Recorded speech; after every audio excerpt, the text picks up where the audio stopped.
Hey, DJ, thanks for the time. There's a lot of chatter in Las Vegas and in Raider Nation about the quarterback position, but they might not have the ammunition like the Vikings to move up for Jaden Daniels. Right now, you actually had Michael Penix Jr. mocked to the Raiders in your most recent mock draft at 13. That might be like Penix's ceiling right there, but you say that he fits the Raiders' style of play.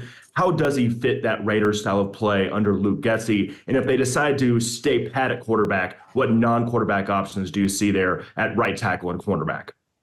Yeah, look, to me, sometimes you just simplify it, and I'm like, okay, we can argue. Well, you have him. Where do you have him? Is he your 15th player, 20th player, or 34th player?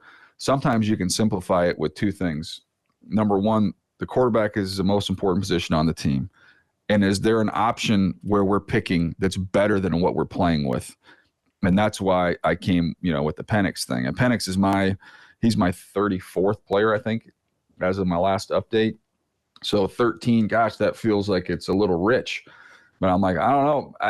If you told me that I've got to move forward and I've got Gardner Minshew, who I think is a quality 2 who can get you out of a game or two, but I don't think is a starter. I don't think you want him as your starter for the long term.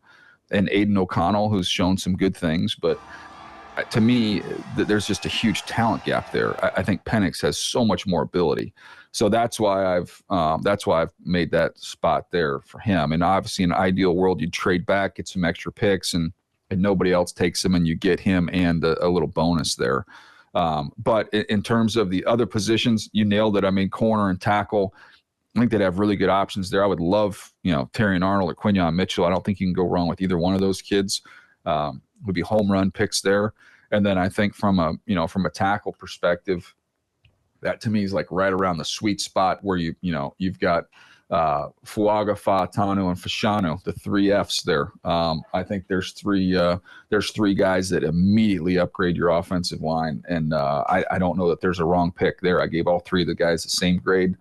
They're 10th, 11th, and 15th on my list. So that's the decision that it's going to come down to. Do they feel like that's a big upgrade at the quarterback position, whoever that might be, or do you just do you address one of those other 2 big needs with guys that are ready to go? I think high floor players that you're not going to miss on for Antonio Pierce to get this team going.